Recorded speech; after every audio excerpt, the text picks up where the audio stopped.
Μα ρωτάω, Μαμεντήσιον, η ερώτηση σήμερα είναι τι γενιά είναι το παιδί μου και πώς θα ανταπεξέλθει με την τεχνολογία και τι θα κάνω εγώ. Και τελικά μπορώ να το σώσω το παιδί, μπορώ να το καθοδηγήσω με τα social media. Άγχος μεγάλο. Νίκο Βασιλάκου, γι' αυτό σε φώναξα. Καταρχάς, τιμή μου, φανταστική αρχή. Δεν έχω λόγια να σε ευχαριστήσω. Οι γενιές είναι αυτές που διαμορφώνουν τον τρόπο που βλέπουμε τη ζωή. Και τι εννοώ, θα εξηγήσω αμέσως. Συνήθως η κάθε γενιά, γεννάει τη μεθεπόμενη γενιά, όχι την επόμενη. Ο Πλάτωνας στην πολιτεία μιλάει για 30 χρόνια διαφορά μεταξύ γενεών. Εμείς σήμερα μιλάμε αλλιώς. Λέμε Generation Z, Generation Α, Generation Beta. Εμείς τι γενιά είμαστε? Εγώ επειδή έχω μια ηλικία, φίλε, είμαι Xennial. Εγώ του 80 κάτι. Εσύ που είσαι του 80, είσαι επίσης στο όριο Generation X, τσιμπάς όμως από την επόμενη γενιά. Δηλαδή, είσαι Generation Y. Ωραία, άκου τώρα για να το απλοποιήσουμε. Ναι. Επειδή το μεγάλο άγχος και το ερώτημα πολλών γονιών είναι τι θα γίνει με τα social media. Τα παιδιά μου είναι συνέχεια σε μια οθόνη. Τι θα κάνουμε αυτό? Εγώ δεν είμαι από αυτούς, να σου πω την αλήθεια, που το δαιμονοποιώ. Τα παιδιά πηγαίνουν μαζί με τις εποχές, όπως με την τηλεόραση πολύ, μετά ήρθαν και τα κινητά. Αλλά έχω ένα φόβο, μην κολλήσει το παιδί στην οθόνη. Είναι συγκλονιστική ευκαιρία να μιλήσουμε για κάτι που δεν έχουμε ξαναπεί. Για το τεκνοφέρανς, τον αόρατο τρίτο στη σχέση μαμάς παιδιού, μπαμπά παιδιού. Ποιος είναι ο αόρατος τρίτος ανθίμου, το κινητό τηλέφωνο? Όταν κοιτάς το κινητό, είσαι με το παιδί και κοιτάς το κινητό και ξαφνικά διαγράφεται συναίσθημα στο πρόσωπό σου, το διανοείς αυτό. Το παιδί το πιάνει, το μωρό, το νεογέννητο το πιάνει. Καταλαβαίνει ότι η μαμά αγχώθηκε, στρεσαρίστηκε, είναι ευτυχισμένη, είναι δυστυχισμένη. Το πρώτο που πρέπει να προσέχουμε σαν γονείς είναι να μην βάζουμε την τεχνολογική παρεμβολή, αυτό σημαίνει technoference, από το interference. Δεν πρέπει να βάζουμε την τεχνολογική παρεμβολή μέσα στη ζωή του παιδιού. Δυστυχώς είμαστε απρόσεκτοι σαν γονείς. Δυστυχώς το βάζουμε. Τώρα κάτι, περίμενε. Εγώ θα πάρω τον εαυτό μου. Επειδή το έχω στο μυαλό μου, το έχουμε συζητήσει πολλές φορές. Προσπαθώ όταν είμαι με το μικρό να μην έχω κοντά μου το κινητό. Αλλά λόγω της δουλειάς μου πρέπει να απαντήσω κάποιες φορές. Σωστό. Βλέπω ότι ο Μάριος πάει και παίρνει το κινητό μου και το βάζει στο αυτί. Πάει όπου και να το έχω, στον καναπέ, στο εκεί που φτάνουν τα χεράκια του, πάει και το παίρνει. Ό,τι σε έχει δει να κάνεις. Ό,τι με έχει δει να κάνω. Μιμητισμός, βασικό της ανάπτυξης. Πώς θα το αποφύγω? Δηλαδή, είναι μέσα στη ζωή μας το κινητό. Όπως είναι μέσα στη ζωή μας να μαγειρέψουμε, να μιλήσουμε, να παίξουμε. Καταρχάς, εγώ θα σε ρωτήσω γιατί να το αποφύγεις. Το σημαντικό είναι να το αγκαλιάσεις. Είναι επικίνδυνο αυτό? Είναι επικίνδυνο, αν θες τη γνώμη μου, ότι βάζεις το κινητό στα αυτί σου, αγάπη μου. Δεν σου το επιτρέπω. Δηλαδή, μου ανεβάζεις θερμοκρασία στον εγκεφαλικό φλοιό. Όχι, άκουτα τώρα. Έχεις δίκιο. Για το παιδί μου είναι επικίνδυνο αυτό. Για το παιδί είναι επικίνδυνο αν μου παίρνει το κινητό που είναι με ηλεκτρομαγνητική ακτινοβολία. Δεν τον αφήνω, αλλά σου λέω κάνει την κίνηση. Δεν θέλω να μιλάς ούτε εσύ στο κινητό με το αυτί. Υπάρχουν τα AirPods, τα MERPods, ό,τι θες να βάλεις, ή να έχεις ανοιχτή ακρόαση. Γιατί σε ενοχλεί ανοιχτή ακρόαση? Όχι, δεν με ενοχλεί. Άρα λοιπόν το παιδί καταγράφει στον εγκέφαλό του και παίρνει αυτό που κάνω. Ναι. Σωστά. Βέβαια. Έτσι μαθαίνει. Έτσι μαθαίνει. Μιμητισμός. Έτσι θα μάθει να μιλάει ο Μάριος. Ο Μάριος τώρα μιμείται, τώρα βγαίνει ο γλωσσολόγος Βασιλάκος και σου λέει ότι με την επικοινωνιακή μέθοδο μαθαίνουν τα παιδιά. Υπάρχει ένα σύστημα, το βρήκε ο Τσόμσκι πρώτος. Δεν τον ξέρουμε σαν γλωσσολόγο, τον ξέρουμε σαν πολιτικό αναλυτή. Σαν γλωσσολόγος είπε: έχουμε έτοιμο το σύστημα της καθολικής γραμματικής. Ακούω τη μάνα να εκφέρει λόγο και μαθαίνω να μιλάω. Ωραία. Αυτό λοιπόν δεν είναι κακό. Δεν είναι. Καλό και κακό δεν υπάρχει στη ζωή. Το κακό. Αυτό που θα οδηγήσει το παιδί να εθιστεί στην οθόνη. Τι είναι? Όταν του δίνεις την οθόνη συνεχώς, χωρίς μέτρο, και το παρκάρεις στην οθόνη και του μαθαίνεις ότι η απόλαυση είναι η οθόνη. Είναι όταν έρχεται κόσμος και μου λέει: Νίκο, θέλω να κόψω το τσιγάρο. Του λέω: πάρα πολύ ωραία, δεν πρέπει να συνδέεις το τσιγάρο με ωραίες εμπειρίες. Α, τι ωραία λιακάδα, με χτυπάει ο ήλιος, να καπνίσω και ένα τσιγάρο. Έτσι με το παιδί, όταν έχεις μια ωραία εμπειρία, πάτε σε μια ταβερνάρα να φάτε στην εξοχή, μυρίζουν ωραία λουλούδια, θα φάτε ωραία εδέσματα, δεν γίνεται να του βάζεις μπροστά στημένο το κινητό για να φάει, γιατί συνδέει την απόλαυση τη βιωματική, την γευστική, την ακουστική, την οπτική, την οσφρητική με το κινητό. Άρα, περίμενε. Άρα, για όσους έχουμε μωρά, και αυτό που πολλές φορές κάνουμε, ότι για να φάει το παιδί του δείχνουμε οθόνη, είναι λάθος. Αυτό διαρροπάλου σε κρεμάω ανάποδα σε σπηλιά σαν νυχτερίδα με σειρματόσκηνο. Δεν θέλω με τίποτα να τρώει με κινητό το παιδί. Ναι, και νομίζω είναι και αντιληπτό. Για τις μαμάδες που έχουν περάσει από τη φάση του μωρού και έχουν πάει στα 3, 4, 5 χρονών και τα βλέπω τα παιδιά πολύ με κινητό, πολύ με τα τάμπλετ. Τι κάνουμε τώρα, γιατί πολλά έχουν αρχίσει να εθίζονται. Λοιπόν, δεν θέλω συσκευή στο παιδί παρά μόνο αν είναι η ώρα του να δει για ελάχιστο χρόνο ένα παιδικό. Άρα του βάζω όριο. Λοιπόν, εγώ να σου πω τι έκανα στο παιδάκια μου και στα δύο. Τους έβαζα γαλλικά τραγουδάκια, Comptine Française, και ακούγανε και βλέπανε στο κινητό. Δεν είναι κακό αυτό. Όχι. Θέλω να ακούει αγγλικά, γαλλικά ή το Wheels of the Bus. Όλα τέτοια θέλω να τους κάνεις ξένες γλώσσες. Από πολύ μικρή, από νεογέννητα, να ακούνε γαλλικά, αγγλικά, γερμανικά ή ό,τι διαλέγεις, να βλέπουν τραγουδάκια και όχι παιδικά. Γιατί το παιδικό δεν θα του δώσει κάτι. Τα παιδικά έχουν ήπια βία. Δεν το καταλαβαίνουμε οι γονείς. Εκτίθενται τα παιδιά σε ήπια βία και σε ηρωνία και σε κακουχίες και σε δυστυχία. Γιατί όλα τα παιδικά συμβαίνει κάτι κακό. Πέφτει μέσα στις λάσπες το γουρουνάκι. Πέφτει μέσα στη μάντρα το αλογάκι. Δεν θέλω το παιδί και γι' αυτό στο μοντισοριανό σύστημα λένε όχι παραμύθια στα παιδιά. Το Μπαρμπαμπρίλιο το λυπάμαι. Ναι, τώρα να σου πω κάτι. Τώρα μου άνοιξες σούπερ θέμα και οι δυο μου οι γυναίκες καλαματιανές. Ο Μπαρμπαμπίλιος, Μπρίλιος πώς το λένε, έπαιζε. Τι τράβηξε αυτός ο Μπαρμπαμπίλιος. Λοιπόν, όχι παιδιά, φτάνει η μιζέρια με εύκολο και ωραίο τρόπο να τη σερβίρουμε στο παιδί. Περίμενε τώρα.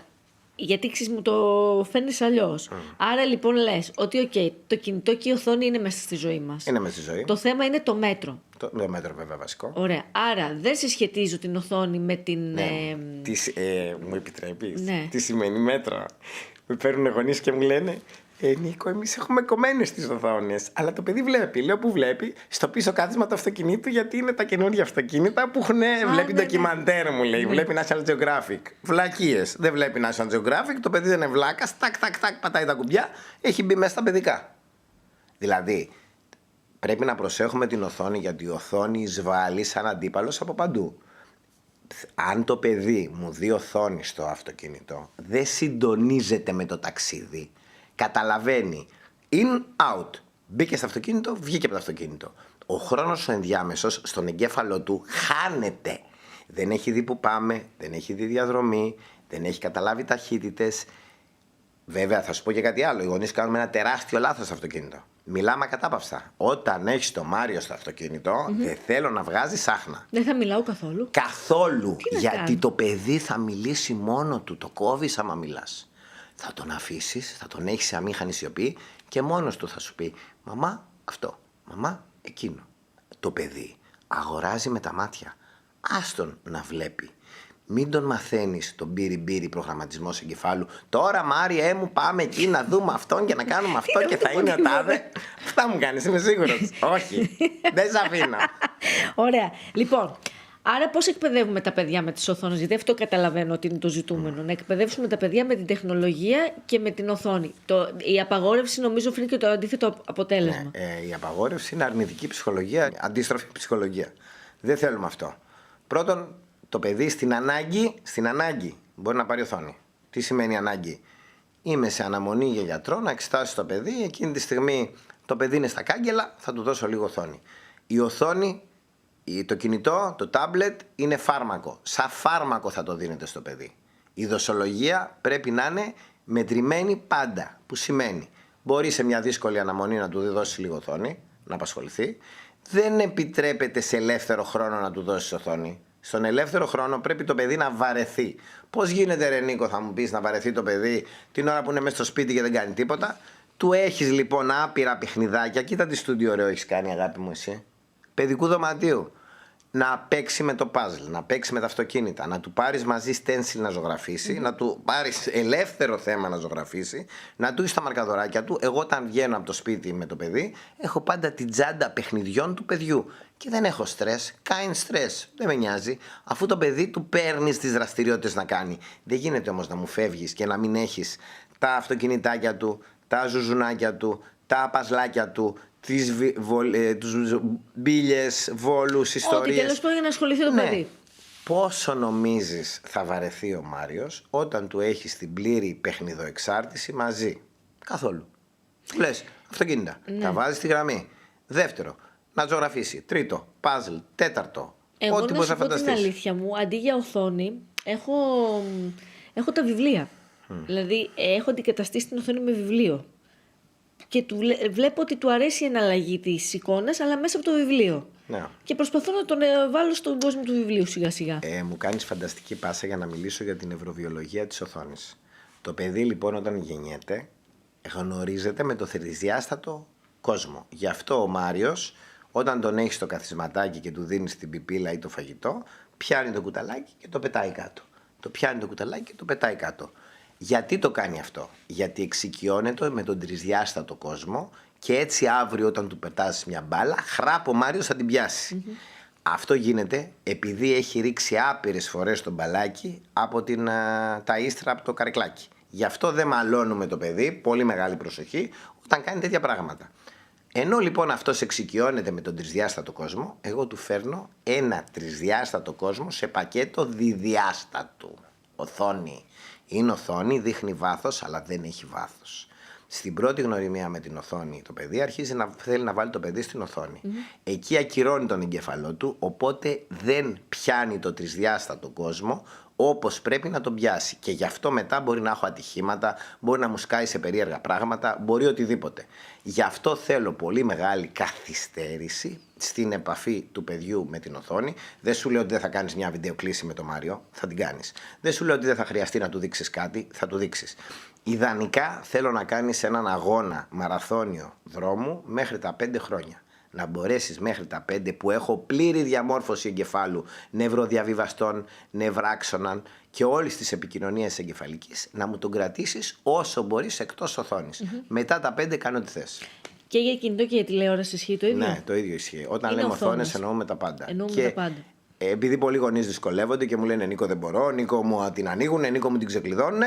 Ο καλύτερος τρόπος για να κλειδώσεις μια τηλεόραση είναι να πάρεις το καλώδιο τροφοδοσίας. Παίρνεις το καλώδιο τροφοδοσίας, το κρύβεις μέσα στο σπίτι και λες στο παιδί: άμα κάνεις το δωμάτιό σου, άμα κάνεις τα μαθήματά σου, άμα τακτοποιήσεις τα πάντα, άμα βάλεις το φαγητό σου, άμα ντυθείς, άμα, θα σου πω που είναι το καλώδιο. Θα σου πω που είναι. Όχι θα στο δώσω, θα σου πω που είναι. Και επίσης δεν θέλω κινητό, δικό του κινητό, δικό του τάμπλετ το παιδί στο δημοτικό. Πρόσεξε το αυτό. Δεν θέλω δική του συσκευή. Δεν θέλω να είναι κτήτορ ή κτητόρισα. Που είναι πολλά παιδιά.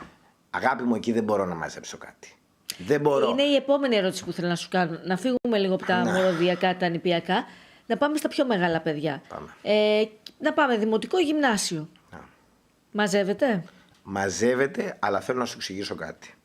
Τα σημερινά παιδιά, λόγω συνθήκων, γιατί όπως είπες είναι Gen Z, Gen Α, Gen Β.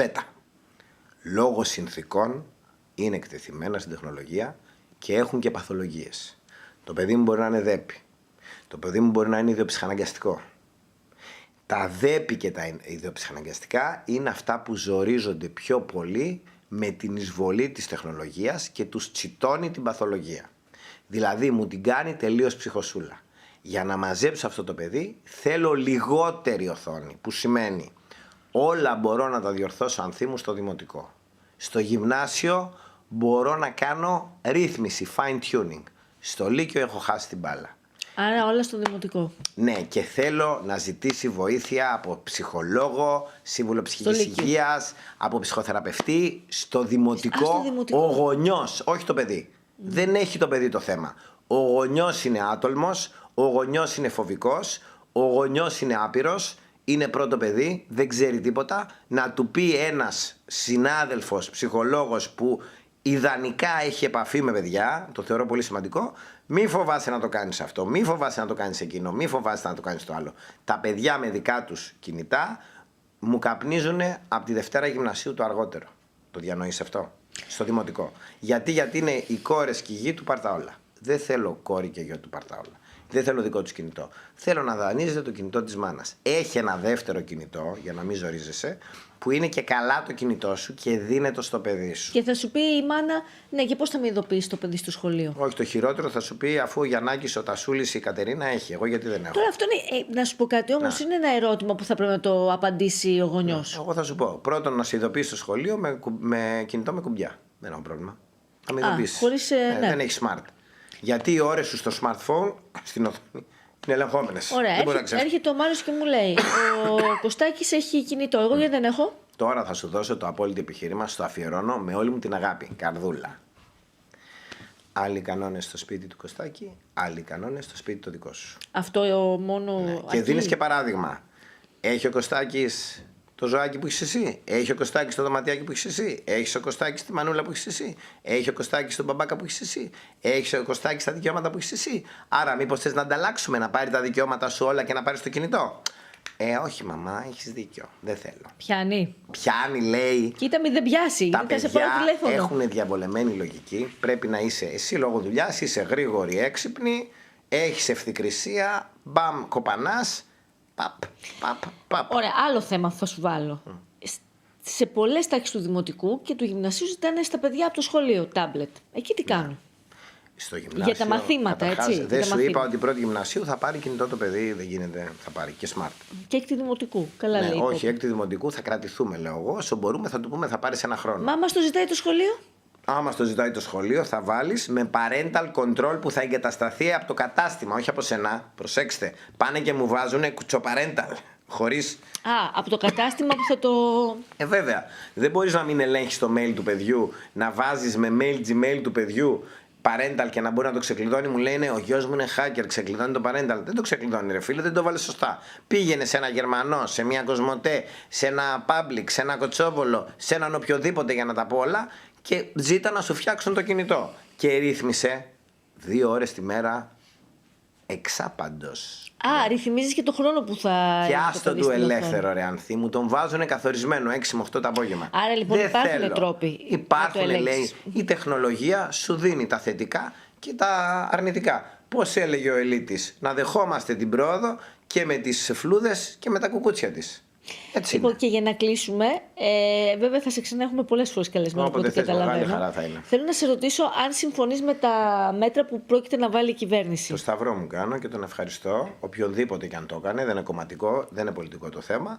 Έπρεπε να έρθει βοήθημα πατερίτσα. Έδωσε ένα ο Κυριάκος ο Μητσοτάκης στους γονείς. Να μπορούν να πορεύονται μες στο σπίτι χωρίς να σκοτώνονται μες στο σπίτι. Από τη στιγμή που θα υλοποιηθεί το κάτω των 15, λύγει το παραμύθι και έρχεται να συμπληρωθεί με την απαγόρευση καπνικών προϊόντων και την απαγόρευση αλκοολούχων προϊόντων. Εσύ το πιστεύεις ότι θα γίνει αυτό? Θα γίνει, γιατί θα το υλοποιήσει είτε με Kids Wallet είτε με Gov, με τέτοιο τρόπο που δεν θα μπορεί να ξεφύγει το παιδί. Και αυτό ξέρεις γιατί το κάνει?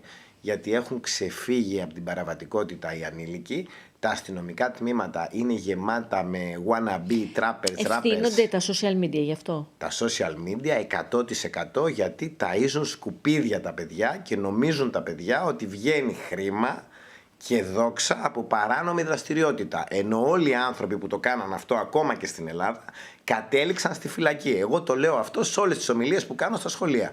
Μιλάω σε πάρα πολλά παιδιά και λέω: ποιον βλέπεις? Αυτόν. Ποιον ακούς? Αυτόν. Τι ποινικό παρελθόν έχει? Έχει μπει φυλακή, Νίκο, ναι. Έχει κάνει αυτό, Νίκο, ναι. Άρα αυτός είναι και ένας τρόπος και εμείς να μιλάμε στα παιδιά μας έτσι, δηλαδή με επιχειρήματα. Ναι, να του λες την έλα αλήθεια. εδώ, τι βλέπεις? Έλα να σου πω εγώ ποιος είναι αυτός που βλέπεις. Θα του πεις ότι άκου να δεις αυτός, ναι, αλλά ναρκωτικά, αλλά πότε πέθανε, αλλά αυτοκτόνησε, αλλά εκείνο δεν είναι απλό. Και το πάρα πολύ χρήμα που νομίζουν ότι έρχεται από εκεί.